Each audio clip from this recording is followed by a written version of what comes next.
अस्मत्गुरुसमारम्भां यतिशेखरमध्यमां लक्ष्मीवल्लभपर्यन्तां वन्दे गुरुपरम्पराम् ஆழ்வார்கள் வாழி அருளிச் செயல் வாழி தாழ்வாதுமில் குறவர்தாம் வாழி ஏகழ்பாறுமுய்ய அவர்களுரைத்தவைகள்தாம் வாழி செய்யமறை தன்னுடனே சேர்ந்து அஞ்சு குடிக்கொரு சந்ததியாய் ஆழ்வார்கள் தம் செயலை விஞ்சி நிற்கும் தன்மையளாய் பிஞ்சாய்ப் பழுத்தாளையாண்டாளை பத்தியுடன் நாளும் வழுத்தாய் மனமே மகிழ்ந்து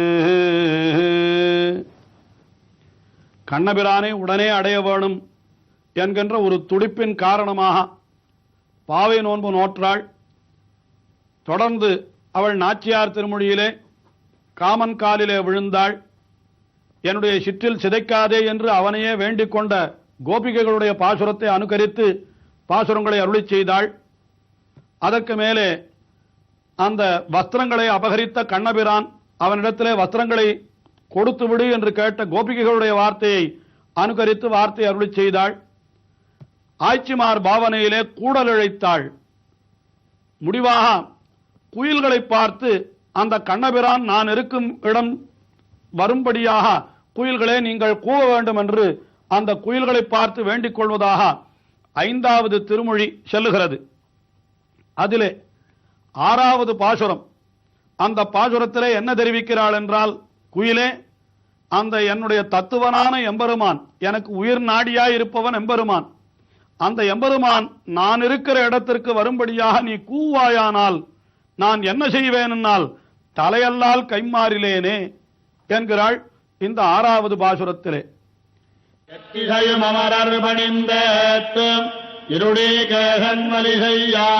முத்தன்ன வெண்முறுவல் செய்யவாயம் முறையும் அழகழிந்தேன் நான் ஒத்தரர்காவில் மணித்தட கண்பறை கொள்ள விளங்குயிலே என் தத்துவன வர கோவித்தையாக தலையல்லால் கைமாறிலேனே. அந்த எம்பெருமான் எப்படிப்பட்டவன் என்றால், எத்திசையும் அமரர் பணிந்தேத்தும் இருடீகேசன், எல்லா திசைகளிலேயும் இருக்கக்கூடிய அமரர்கள், அமரர்கள் என்னால் தேவர்கள் என்று சொல்லலாம், திக்குகளிலே இருப்பவர்கள் அந்த தேவதைகள் தான். எல்லா தேவதைகளும் அந்த எம்பெருமானை துதிக்கிறார்களாம், பணிந்து ஏத்தும் அவனை துதிக்கிறார்கள். ஏனென்றால் அவன் இருடீகேசன். இருடீகேசன் என்றால் ஹிருஷிகாணி இந்திரியாண்யாகு என்று, ஹிருஷிகம் என்று இந்திரியங்களுக்கு பெயர். அந்த இந்திரியங்களை எல்லாம் கவர்பவன், ஈர்ப்பவன் யார் என்றால் அவன்தான் பகவான். ஆகையினாலே அந்த தேவர்களுடைய அந்த புலன்களை எல்லாம் ஈர்த்து அவர்களை தன்னையே துதிக்கும்படி செய்து விடுகிறான் என்று அவனுடைய பெருமையை சொல்லுகிறாள். எத்திசையும் அமரர் பணிந்தேத்தும் இருடீகேசன். அவன் என்ன செய்தான்? வலி செய்யா. வலி செய்ய என்னால் தன்னுடைய வலிமையெல்லாம் என்னிடத்திலே காட்டினான், என்னை இப்படியெல்லாம் துன்புறுத்துகின்றான். அப்படி, அதாவது அவனை பிரிந்திருக்கிறேன் நான், அதனாலே எனக்கு துன்பம் ஏற்பட்டிருக்கிறது. இந்த பிரிவு எதனாலே ஏற்பட்டது என்னால் அந்த எம்பெருமான் அவனுடைய திருவுள்ளத்தாலே என்றோ ஏற்பட்டது. அப்படி ஏற்பட்டபடியினாலே என்ன ஆயிற்று எனக்கு என்றால், முத்தன்ன வெண்முறுவல் செய்யவாயும் முலையும் அழகழிந்தேன். எல்லா என்னுடைய உடலிலே இருந்த அத்தனை அழகும் போய்விட்டது. என்னுடைய முத்தன்ன வெண்முறுவல் என்று என்னுடைய அழகிய புன்முறுவலை தொலைத்தேன் நான். அதற்கு மேலே செய்யவாய் என்றால் என்னுடைய அதரங்கள் எல்லாம் இப்பொழுது அவனை பிரிந்த வருத்தத்தாலே வெளுத்து விட்டன. அதற்கு மேலே செய்யவாயும் முலையும் அழகழிந்தேன் என்று என்னுடைய மேனியிலேயும் கூட அந்த பசலை நிறம் பூத்து அப்படியே நான் இழைத்து விட்டேன். எப்படி என்னுடைய நிலைமை ஆகிவிட்டது பார்த்தாயா? அப்படியே நான், அதாவது தேய்ந்து போன சந்திரனை போலவன்றோ நான் இப்பொழுது இப்படி துடித்துக் கொண்டு கிடக்கிறேன் என்று சொல்லுகிறாள். ஆனால் இந்த குயில் எப்படி இருக்கிறது என்றால், அது நன்றாக சௌக்கியமாக இருக்கிறதாம். கொத்தலர்காவில் மணித்தடம் கண்படை கொள்ளும் இளங்குயிலே, கொத்து கொத்தாக அப்படி பூக்கள் எல்லாம் அலறுகின்றனவாம். அப்படிப்பட்ட இடங்களிலே இந்த குயிலானது என்ன பண்ணுகிறது என்றால், கண்படை கொள்ளும் என்று நன்றாக அப்படி உறங்கி கிடக்கிறதாம் அந்த குயில். நான் இங்கே என்னுடைய நாயகனை பிரிந்து இப்படி துன்பப்பட்டு கொண்டிருக்கையிலே நீ இப்படி நன்றாக உறங்கி கிடக்கிறாயே, இது நியாயமா என்று அந்த குயிலை பார்த்து கேட்டாளாம். உடனே குயில் கேட்டதாம், உன்னுடைய நாயகன் இன்னும் உயிரோடு இருக்கிறான் என்று நீ எதை கொண்டு சொல்லுகிறாய்? அவன் ஒருவேளை உயிர் பிரிந்திருந்தால் இங்கே வராமல் இருக்கலாம் அல்லவா என்று சொல்ல, உடனே சொல்லுகிறாளாம், என் தத்துவனை வர கூகில். தத்துவன் என்னால் என்ன? என்னுடைய உயிர் நிலைத்திருப்பதற்கு காரணமானவன் அவன். அதாவது நாயகன் உயிரோடு இருந்தால்தான் உத்தம நாயகியும் உயிரோடு இருப்பாளாம். அந்த நாயகனுக்கு உயிர் பிரிந்து விட்டது என்றால் இந்த உத்தம நாயகிக்கு தன்னுடைய உயிர் பிரிந்து விடுமாம். இதை தமிழ் இலக்கணங்களிலே இன்றியமையாமை என்று சொல்லுவார்களாம். அதை ஸ்ரீ எம்பெருமானார் ஸ்ரீ ராமானுஜர் அவரிடத்து காட்டியிருக்கிறார். ஏறு சேவகனார்க்கு என்னையும் உழல் என்மின்களே என்று. ஆக இங்கேயும் கூட அவன் என்னுடைய தத்துவன் என்னால் என்னுடைய உயிர்நிலையாயிருப்பவன். எப்பொழுது இங்கே எனக்கு உயிர் இன்னும் பிரியாமல் தங்கி இருக்கிறதோ அப்பொழுது அவனுக்கும் உயிர் பிரியாமல் தங்கி இருக்கிறது என்பதுதான் பொருள். ஆகையினாலே அவனை வரும்படி நீ கூவாயானால் நான் என்ன செய்வேன் தெரியுமா? தலையல்லால் கைமாறிலேன் என்று இப்படி சொன்னாளாம். இந்த தலையல்லால் கைமாறிலேன் என்பதற்கு என்ன பொருள் என்றால், அது பற்றி ஒரு சிறிய நிகழ்ச்சி எடுத்து காட்டப்படுகிறது. நஞ்சியருடைய சிஷ்யர்களிலே பெற்றி என்ற திருநாமத்தை உடைய ஒருவர் இருந்தாராம். அவரை யாரோ கேட்டார்கள், தலையல்லால் கைமாறிலேனே என்றால் என்ன பொருள் என்று. உடனே அவர் என்ன சொன்னார்? என்னுடைய தலையை அறுத்து உனக்கு காணிக்கையாக கொடுத்து விடுகிறேன் என்கிறாள் நாயகி என்று பதில் சொல்லிவிட்டார். ஆனால் சற்று அவரே யோசித்து பார்த்தார். தலையை அறுத்து கொடுத்து விட்டால் அதற்கு பிறகு நாயகன் வந்தால் அவனோடு கூடியிருப்பது எப்படி என்று இவருக்கு புரியவில்லை. உடனே நஞ்சியருடைய பிரதான சிஷ்யரான நம்பள்ளை என்கிற ஆச்சாரியரிடத்திலே வந்தார். அவர் பெற்றி என்பவர் கேட்டார், இந்த மாதிரி நான் கேட்டவர்களுக்கு பதில் சொல்லிவிட்டேன், ஆனால் இது பொருத்தமான பதிலாக எனக்கே தோன்றவில்லை, நஞ்சியர் அருளி செய்யக்கூடிய பதில் என்ன என்று கேட்டாராம். அதற்கு நம்பள்ளை சொன்னாராம், தலையல்லால் கைமாறிலேன் என்றால் என்னுடைய தலையை உன்னுடைய காலிலே விழுத்து வணங்கி காலமெல்லாம் உனக்கு நான் பணி செய்து கிடப்பேன், நீ காலாலே இடுகின்ற வேலையை என்னுடைய தலையாலே செய்வேன் என்று அப்படித்தான் பொருள் சாதிப்பார் நஞ்சியர் என்று நம்பள்ளை அருளி செய்தாராம். அப்பொழுது அந்த பெற்றி என்கிற ஆச்சாரியர் ஒரு வார்த்தை அருளி செய்தாராம். நஞ்சியர் அருளி செய்த அந்த அர்த்தங்கள் அத்தனையும் எனக்கு புலப்பட வேண்டும் என்று நான் நஞ்சியரிடத்திலேயே பிரார்த்தித்துக் கொண்டேன். அவரும் எனக்கு அப்படியே ஆகட்டும் என்றுதான் அனுகிரகித்தார். ஆனால் இந்த அர்த்தங்கள் எல்லாம் ஒரு வரத்தாலே ஒரு அனுகிரகத்தாலே மட்டும் பெற்றுவிட முடியாது. ஆச்சாரியனுடைய திருவடிகளிலே அடிபணிந்து காலக்ஷேபம் கேட்டே அர்த்தங்களை அறிய வேண்டும் என்று நான் இப்பொழுது புரிந்து கொண்டேன்.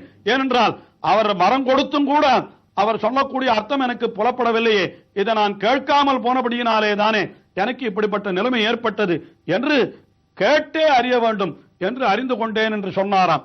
ஆக அப்படி என்னுடைய தலையை உன்னுடைய காலிலே மடுத்து உனக்கு காலமெல்லாம் பணி செய்து கிடப்பேன் என்று அந்த குயிலை பார்த்து ஆண்டாள் சொன்னாள். உடனே அடுத்தபடியாக அடுத்த பாசுரத்திலே என்ன தெரிவிக்கிறாள் என்றால், அந்த எம்பெருமான் பொங்கிய பார்க்கடல் பள்ளி கொள்வான், அவனை பார்க்க வேண்டும் என்று என்னுடைய அந்த ஆசை இன்னும் மேலும் மேலும் கிளறுகிறது, நீதான் அவன் வரும்படி கூவ வேண்டும் என்று அடுத்த பாசுரத்திலும் குயிலை பார்த்து பிரார்த்தித்துக் கொள்ளுகிறாள்.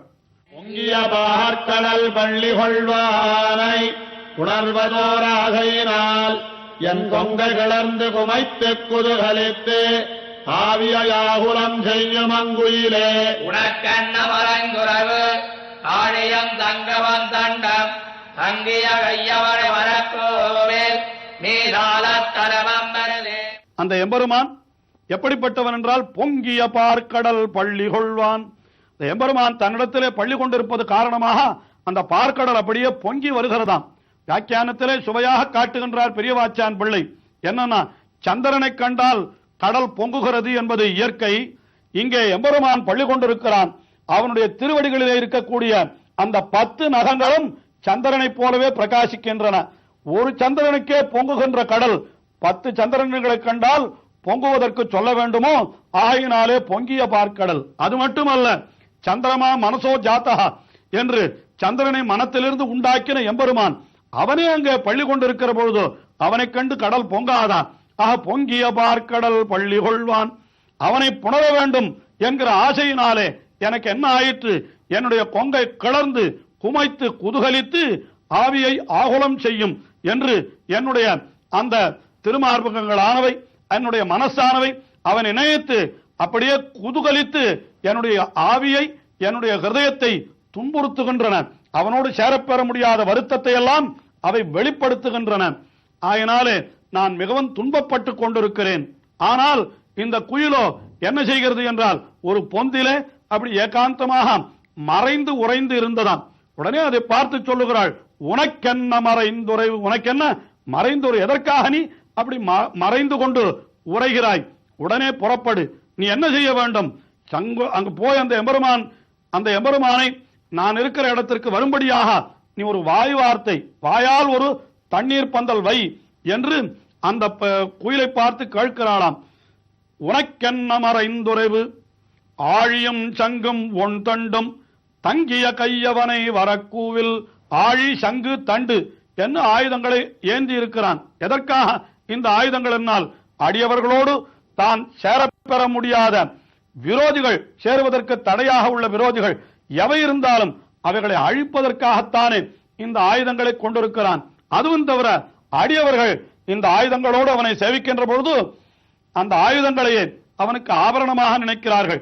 அப்படிப்பட்ட அந்த ஆழியின் தண்டும் சங்கம் கொண்டிருக்கின்ற அந்த எம்பெருமான், அப்படிப்பட்ட அந்த எம்பெருமான் இப்படி வரும்படியாக நீ கூவாயானால் சால தருமம் பெருதி.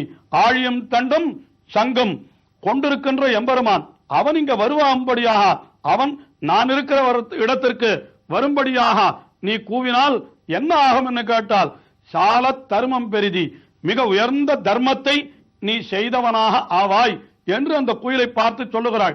அதாவது நீ செய்ய வேண்டியது ஒரே ஒரு கூவுதல், ஒரு வார்த்தை.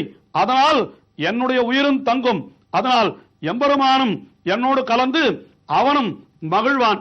இப்படிப்பட்ட உயர்ந்த காரியத்திற்கு நீ செய்யக்கூடிய காரியம் அதுதான் வாயினால் செய்யக்கூடிய தர்மம், அதை நீ செய்வாயாக என்று இப்படி அந்த குயிலை வேண்டுகிறாள். அவளுடைய வேண்டுதல் இன்னமும் தொடர்கிறது. தொடர்ந்து அனுபவிப்போம்.